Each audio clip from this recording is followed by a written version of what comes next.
Hello everyone, welcome to my YouTube channel. আজি এই ভিডিওটোত negative কেনেকৈ কৰিব লাগে সেই বিষয়ে আলোচনা কৰা হৈছে। সো আমি প্ৰথমে জানিব লাগিব নিগেটিভ কৰিবলৈ হলে প্ৰথমে আমি জানিব লাগিব অক্সিলাৰি ভাৰ্বৰ বিষয়ে। অক্সিলাৰি ভাৰ্ব যাক অসমীয়াত সহায়কাৰী ভাৰ্ব বুলি কোৱা হয় বা ইয়াৰ আন এটা নাম হৈছে হেল্পিং ভাৰ্ব। ইংৰাজীত অক্সিলাৰি ভাৰ্ব 24টা। প্ৰথমে আমি সেই 24টাৰ বিষয়ে জানিব লাগে। সেইবোৰ হৈছে am is are, was were, have has had, do does did, shall should, will would, can could, may might must. তাৰ পিছত আছে need dare, ought to, used to. আমি এই 24টা অক্সিলাৰি ভাৰ্ব সহজতে কেনেকৈ মনত ৰাখিম যে ছাত্ৰ ছাত্ৰীসকল তোমালোকে প্ৰথমে 5টা মুখস্থ কৰিবা। am is are, was were. am is are হৈছে প্ৰেজেন্ট টেন্স আৰু ইয়াৰ past টেন্স হৈছে was were। প্ৰথমে এই 5টা মনত ৰাখিবা am is are, was were। তাৰ পিছত মনত ৰাখিবা 3টা have has had।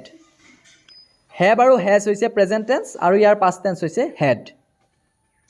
তাৰ পিছত 3টা মনত ৰাখিবা do does did। do আৰু does প্ৰেজেন্ট টেন্সত do ভাৰ্বৰ লগত es লগ লাগিলে does হয় আৰু did হৈছে past tense। তাৰ পিছত আমি এই 4টা মনত ৰাখিবা shall, shallৰ past tense should, will, willৰ past tense would। তাৰ পিছত মনত ৰাখিবা can, could, may, might, must। আৰু শেষত এই 4টা মনত ৰাখিবা need, dare, ought to, used to। এনেদৰে 24টা ভাৰ্ব তোমালোকে মনত ৰাখিব পাৰিবা। আৰু নিগেটিভ কৰিব লাগিলে এই 24টা মনত ৰাখিব লাগিব। যদি অক্সিলাৰি ভাৰ্ব মনত নাথাকে তেতিয়া নিগেটিভ কৰিব নোৱাৰিবা। এতিয়া আমি নিগেটিভ কেনেকৈ কৰিব লাগে তাৰ প্ৰথম নিয়ম আমি আলোচনা কৰিম। যে প্ৰথম নিয়ম আছে যে বাক্যত থকা অক্সিলাৰি ভাৰ্বৰ পিছত নট বহাই নিগেটিভ কৰা হয়। অৰ্থাৎ বাক্যত যদি অক্সিলাৰি ভাৰ্ব থাকে তেতিয়া সেই অক্সিলাৰি ভাৰ্বটোৰ পিছত নট বহাই নিগেটিভ কৰা হয়। উদাহৰণ আই এম এ ষ্টুডেণ্ট, ইয়াতে অক্সিলাৰি ভাৰ্ব আছে এম আৰু এমৰ পিছত নট বহালে নিগেটিভ হ'ব I am not a student. যে হি ইজ ৰিডিং নাও, হি ইজ ৰিডিং নাও, ইয়াতে ইজ হৈছে অক্সিলাৰি ভাৰ্ব, ইজৰ পিছত নট বহালে হ'ব হি ইজ নট ৰিডিং নাও, এইটো হ'ব নিগেটিভ। 3 নম্বৰত আছে দে আৰ প্লেয়িং ক্ৰিকেট, ইয়াতে আৰৰ পিছত আৰ অক্সিলাৰি ভাৰ্ব আছে, আৰৰ পিছত নট বহাব লাগে দে আৰ নট প্লেয়িং ক্ৰিকেট। 4 নম্বৰত আছে ঠিক একেদৰে Raju was my friend, was হৈছে অক্সিলাৰি ভাৰ্ব আৰু ৱাজৰ পিছত নট বহালে হ'ব Raju was not my friend. এনেদৰে আমি নিগেটিভ কৰিব পাৰোঁ। ইয়াৰ পিছত আৰু 2টা উদাহৰণ পাম। 5 নম্বৰত আছে I shall go' to school, ইয়াতে শ্বেল হৈছে অক্সিলাৰি ভাৰ্ব, সেইকাৰণে হ'ব I shall not go' to school.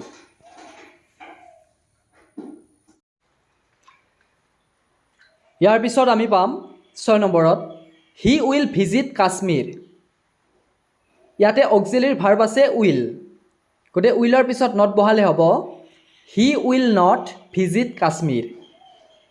7 নম্বৰত আছে I can speak Hindi, auxiliary verb can, কেনটো হৈছে অক্সিলাৰি ভাৰ্ব, কেনৰ পিছত নট বহালে I can not speak Hindi.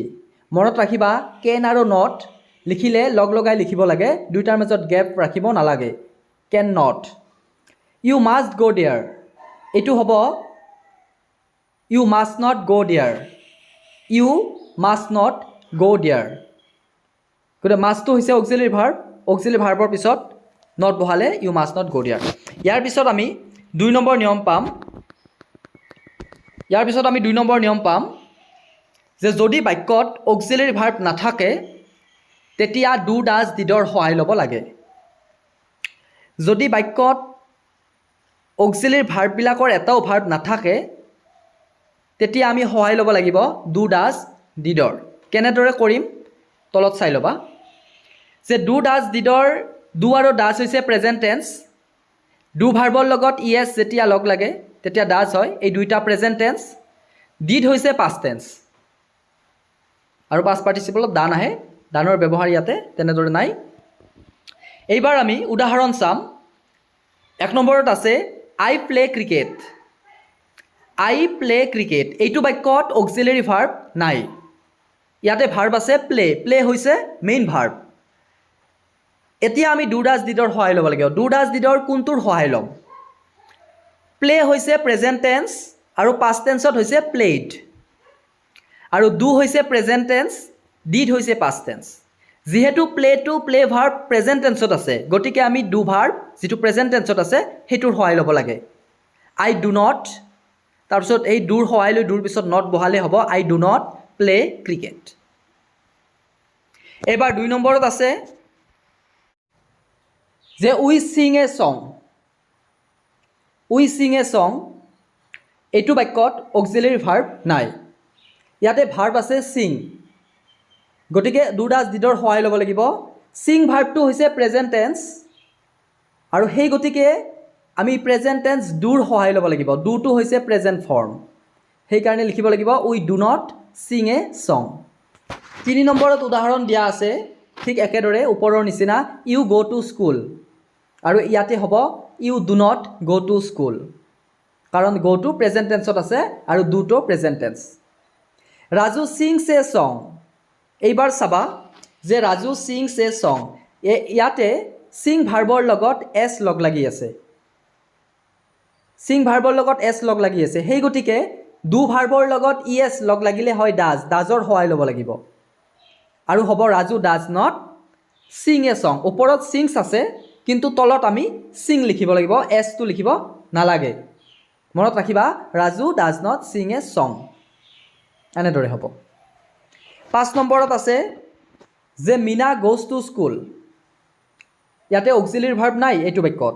ইয়াতে ভাৰ্ব আছে গ'জ, আৰু গ'জ আছে মানে মূল ভাৰ্বটো হৈছে গ'ৰ লগত ই এছ লগ লাগি আছে, আৰু সেইকাৰণে আমি ডুৰ লগত ই এছ লগ লাগিলে ডাজ হয়, ডাজক আনিব লাগে। Meena does not go' to school, goes to school নহয়, গ' টু স্কুল হ'ব। পিছত ভাৰ্বটো লিখিলে সদায় মূল ভাৰ্বটো লিখিব লাগে, লগত একো যোগ দিব নালাগে, ই এছ এইবিলাক দিব নালাগে। ঠিক একেদৰে আমি 6 নম্বৰত কৰিব পাৰোঁ। 6 নম্বৰত আছে C drinks T. C drinks T এইটো হ'ব ড্ৰিংকৰ লগত এছ লগ লাগি আছে, সেই গতিকে আমি ডাজ আনিব লাগে। C does not drink T. এতিয়া আমি 7 নম্বৰত পাম পাষ্ট টেন্সৰ ডিডৰ সহায় কেনেদৰে ল'ব লাগে। যে we went to Shillong. We went to Shillong, ইয়াতে ভাৰ্ব আছে ৱেণ্ট। ৱেণ্ট ভাৰ্বটো হৈছে গ' ভাৰ্বৰ পাষ্ট টেন্স। গ' ভাৰ্বৰ পাষ্ট টেন্স ৱেণ্ট, সেই গতিকে ডু ভাৰ্বৰ পাষ্ট টেন্স ডিড। ডিডৰ সহায় ল'ব লাগে। We did not go' to school.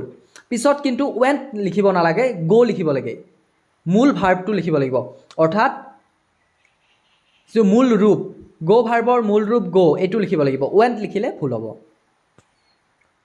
ইয়াৰ পিছত আমি 8 নম্বৰত পাম যে হি ৰোট এ ষ্টৰী। সি এটা গল্প লিখিছিল। ৰোট হৈছে ৰাইট ভাৰ্বৰ পাষ্ট টেন্স, আৰু আমি ডু ডাজ ডিডৰ কাৰ সহায় ল'ম? ডু ভাৰ্বৰ পাষ্ট টেন্স হৈছে ডিড, ডিডৰ সহায় ল'ম। He did not right A story, ইয়াতে ৰোট নহয় ৰাইট হয়, সদায় প্ৰেজেণ্ট টেন্সটো লিখিব লাগে। He did not right A story. ঠিক একেদৰে 9 নম্বৰত আছে হি বট এ কাৰ। বট হৈছে বাই ভাৰ্বৰ পাষ্ট টেন্স, গতিকে ডু ভাৰ্বৰ পাষ্ট টেন্স ডিডৰ সহায় ল'ম। হি ডিড নট বাই এ কাৰ, ইয়াতে আমি প্ৰেজেণ্ট টেন্স বাই লিখিব লাগে। এইবাৰ আমি এটা বেলেগ ধৰণৰ চেণ্টেন্স পাম যে হি ডাজ দ্য ৱৰ্ক। এইটো বাক্যত ডাজ অক্সিলাৰী ভাৰ্ব হিচাপে ব্যৱহাৰ হোৱা নাই, যদিও ডাজটো অক্সিলাৰী ভাৰ্ব, কিন্তু এইটো বাক্যত ডাজটো মেইন ভাৰ্ব হিচাপে ব্যৱহাৰ হৈছে। অক্সিলাৰী ভাৰ্ব হিচাপে যেতিয়া ডু বা ডাজ ব্যৱহাৰ হয় তেতিয়া ডু ডাজৰ কোনো অৰ্থ নাথাকে, কিন্তু এইটো বাক্যত ডু ডাজৰ অৰ্থ আছে। যে হি ডাজ দ্য ৱৰ্ক, সি কামটো কৰে, ডু মানে কৰা। যেতিয়া এই কৰা অৰ্থত ডু ব্যৱহাৰ হয় তেতিয়া এইটো অক্সিলাৰী ভাৰ্ব হিচাপে ব্যৱহাৰ নহয়। এইটো নিগেটিভ কৰিব লাগিলে কি কৰিব লাগিব? আমি ডু ডাজ ডিডৰ সহায় ল'ব লাগিব, কাৰণ এই ডাজটো অক্সিলাৰী ভাৰ্ব নহয়, আমি অক্সিলাৰী ডু ডাজ ডিডৰ সহায় ল'ব লাগিব। সেই গতিকে যিহেতু ওপৰত ডাজ আছে, আমি কাৰ সহায় ল'ম? আমি ডাজৰ সহায় ল'ম। অক্সিলাৰী ডাজৰ সহায় ল'লে হ'ব হি ডাজ, তাৰপিছত নট বহালে হি ডাজ নট। এতিয়া ওপৰত যিটো ডাজ আছে সেইটো তলত আনিলে কি হ'ব? ডু হ'ব। হি does not do the work. এনেদৰে কৰিব লাগিব 2 নম্বৰত আৰু এটা বাক্য আছে এইটো প্ৰেক্টিছ কৰিলে ক্লিয়াৰ হ'ব ৰাজু ডিড দা ৱৰ্ক ৰাজুৱে কামটো কৰিছিল ডিড এইটো পাষ্ট টেন্সত আছে কৰিছিল এতিয়া আমি ডিডৰ পিছত ডাইৰেক্ট নট বহাই দিলে ভুল হ'ব কাৰণ এইটো অক্সিলাৰি ডিড নহয় সেই গতিকে আমি অক্সিলাৰি ডু ডাজ ডিডৰ সহায় ল'ম ওপৰত যেহেতু ডিড আছে অক্সিলাৰি আমি কাৰ সহায় ল'ম ডু ডাজ ডিডৰ সহায় ল'ম ডিডৰ পিছত নট বহালে ৰাজু ডিড নট আৰু ওপৰত যেটো ডিড আছে হেতু তলত যেতিয়া আহিব তেতিয়া কি হ'ব do Raju did not do da work এনেদৰে আমি কৰিব লাগিব এইবাৰ আমি এক প্ৰকাৰ বেলেগ ধৰণৰ সেন্টেন্স পাম যে হি হেজ এ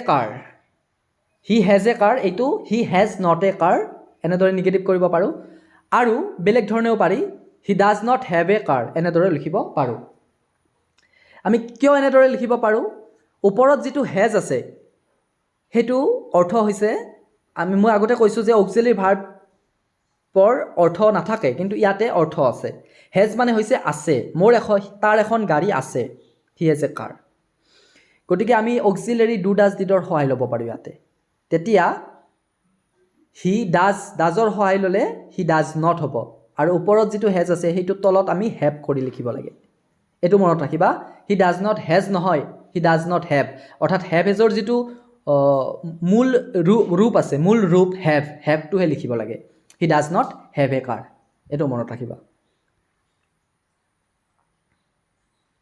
এইবাৰ আমি পাম চি হেজ এ বাইচাইকেল এইটো নিগেটিভ কৰিলে হ'ব she has not a bicycle বা আমি এনেদৰে লিখিব পাৰোঁ she does not have a bicycle ইয়াতো আমি চি হেজ এ বাইচাইকেল যদি আমি ডু ডাজ ডিডৰ সহায় লওঁ তেতিয়া ডাজ আহিব চি ডাজ নট আৰু ওপৰত হেজ আছে আমি হেজ লিখিব নোৱাৰোঁ হেভ লিখিব লাগিব C does not have a bicycle গতিকে এনেধৰণে আমি পাম গতিকে যদি তোমালোকৰ ভিডিঅ'টো ভাল লাগিছে তেতিয়াহ'লে লাইক কৰি দিবা আৰু চেনেলটো ছাবস্ক্ৰাইব কৰি দিবা পৰৱৰ্তী সময়ত পুনৰ এনেকুৱা ধৰণৰ গ্ৰামাৰৰ ওপৰত ভিডিঅ' বনাম তেতিয়ালৈকে till then bye bye take care thank U